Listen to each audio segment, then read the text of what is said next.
Assalamualaikum warahmatullahi wabarakatuh. Anak-anak, mari kita buka bukunya tematika subtema 1, pembelajaran 4 sampai 6. Anak-anak, pembelajaran 4 tentang hak dan kewajiban dalam pemanfaatan tumbuhan. Tanaman yang subur akan memberikan banyak manfaat bagi manusia. Salah satunya menghasilkan oksigen yang membantu pernafasan kita. Karena kita bernafas membutuhkan oksigen. Dan tumbuhan yang subur dapat menghasilkan oksigen. Oleh karena itu, kita harus rajin merawat dan menjaga tanaman di sekitar. Cara merawat tumbuhan dengan baik agar tumbuh subur dan terbebas dari hama. Pertama, harus kita siram tanaman. Yang kedua, harus kita pupuk tanaman. Yang ketiga, memberantas hama dan gulma tanaman. Anak-anak tahu gulma tanaman?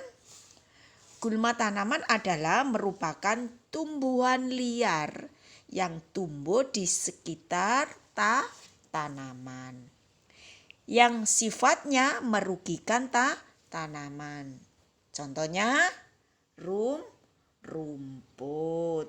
Nah, anak-anak, selanjutnya kita belajar tentang kriteria pertanyaan yang baik dalam wawancara. Kemarin kalian sudah belajar tentang wawancara. Wawancara merupakan cara untuk mengumpulkan data atau memperoleh informasi dengan mengajukan langsung kepada narasumber. Adapun kriteria pertanyaan yang baik dalam wawancara: 1. Pertanyaan harus sesuai dengan topik. Yang kedua, jawaban dari pertanyaan bukan iya atau tidak. Yang ketiga, isi pertanyaan menggali lebih banyak informasi. Yang keempat, kalimat pertanyaan diawali dengan apa, siapa, di mana, kapan, mengapa, dan bagaimana. Yang kelima, pertanyaan harus fokus atau tepat sasaran. Yang keenam, pertanyaan menggunakan bahasa yang benar. Yang ketujuh, antar pertanyaan harus berkesinambungan.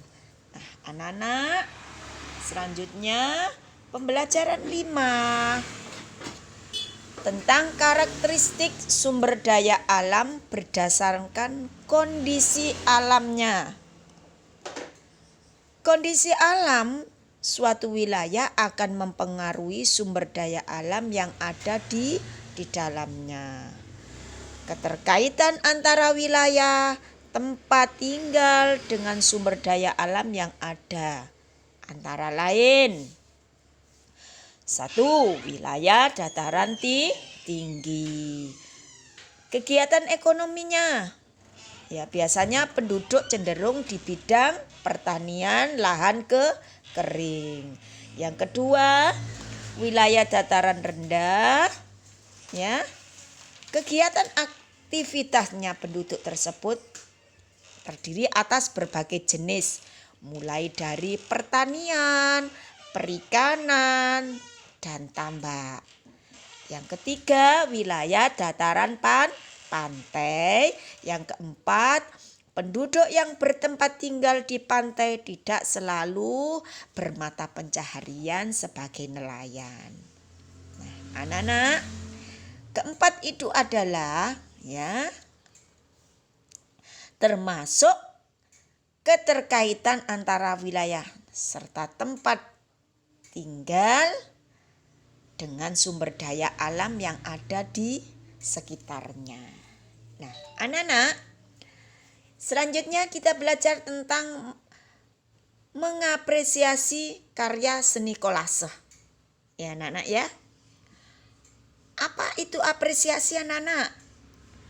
Apresiasi adalah suatu proses atau melihat atau mendengar, menghayati, menilai, menjiwai dan membandingkan atau menghargai suatu karya seni. Nah, karya seni sendiri apa? Karya seni sendiri merupakan suatu kegiatan yang dilakukan oleh manusia dan membuahkan hasil. Nah, anak-anak, selanjutnya anak-anak, kita belajar tentang pembelajaran 6. Hal-hal yang perlu diperhatikan ketika wawancara, anak-anak ya. Apa saja kira-kira? Anak-anak, kita dapat memperoleh informasi dari seseorang narasumber ya. Saya ulang, kita dapat memperoleh informasi dari seorang narasumber melalui kegiatan wawancara.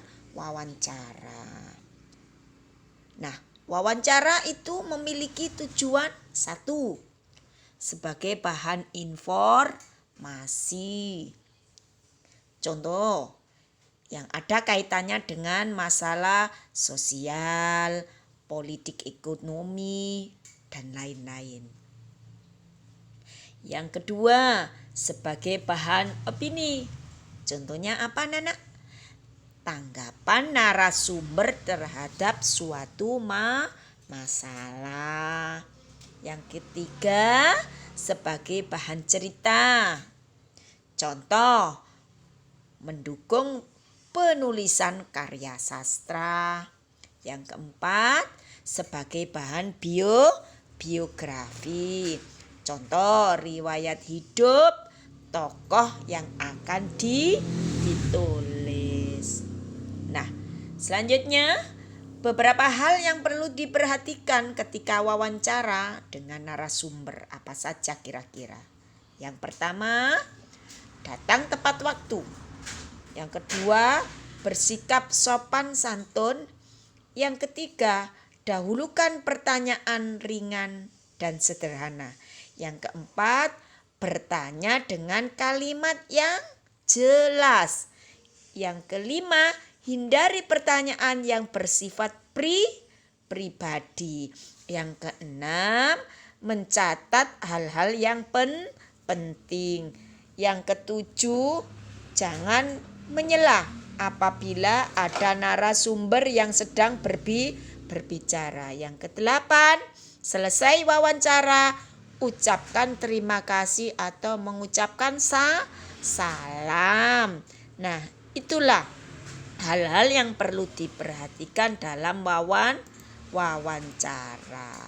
Nah, anak-anak, selanjutnya kita belajar tentang hak dan kewajiban dalam kehidupan sehari-hari.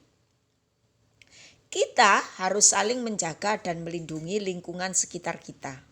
Apabila kita rajin menjaga lingkungan, maka lingkungan akan memberikan manfaat yang lebih. Melindungi tanaman dan hewan di lingkungan kita membuat lingkungan menjadi lestari. Keberadaan hewan dan tumbuhan langka harus kita jaga agar tetap lestari.